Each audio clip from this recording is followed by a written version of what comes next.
In the 1980s, as New York City's skyline reached new heights, a young real estate mogul named Donald Trump was making his mark. Amidst the city's dynamic real estate boom, Trump observed a significant influx of Japanese investments, notably their acquisition of iconic properties like Rockefeller Center. This period was pivotal in shaping his perspectives on international trade. Trump's vantage point from his Fifth Avenue headquarters offered him a front-row seat to Japan's aggressive expansion into the U.S. market. He perceived these moves not just as business transactions, but as challenges to American economic sovereignty. Barbarez, he had a tremendous resentment for Japan. He watched with jealousy as Japanese businessmen were viewed as geniuses.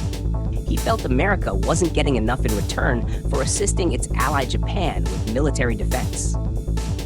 In a 1980s interview with Larry King, Trump voiced his frustrations, stating, "I'm tired of watching other countries ripping off the United States."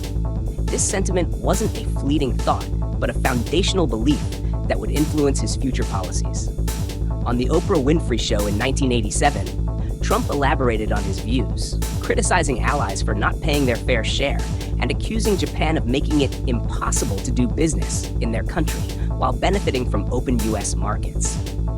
That same year, he published an open letter in major newspapers, asserting that nations like Japan had been exploiting the U.S. for decades. He proposed that the solution was to tax these wealthy nations, laying the groundwork for his advocacy of tariffs. The 1980s saw a surge of Japanese products in American markets, from electronics to automobiles. This influx led to factory closures in the U.S. and sparked debates about Japan potentially surpassing the U.S. as the world's leading economy. Jennifer Miller. Trump is symbolic of many who questioned American leadership in the international order and whether it actually served the United States. Fast forward to 2016, Trump's long-held beliefs became central to his presidential campaign. He frequently criticized trade deals and emphasized the need for tariffs to protect American industries. As president, Trump acted on these convictions, imposing tariffs on countries like China, Canada, and Mexico. His administration argued that these measures would revitalize domestic industries and address trade imbalances. However, these tariffs had complex repercussions.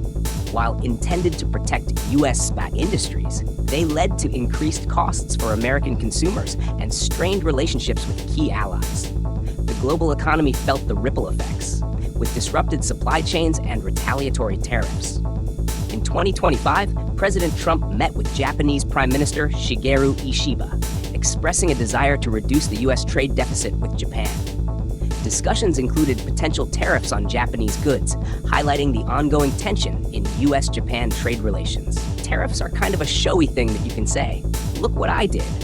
I banged those guys." So you can be a tough guy. Whether or not they are effective in any way is really open to discussion. Despite decades of debate and policy shifts, the U.S. continues to grapple with trade deficits. The effectiveness of tariffs remains a contentious issue among economists and policymakers. Michael Strain, he just says this all the time to anybody who will listen, whenever anybody asks. And that's been true for 40 years. And in fairness to him, that is a very natural way to view international commerce. As the global economy evolves, the debate over tariffs and protectionism persists. The challenge lies in balancing national interests with the realities of an interconnected world.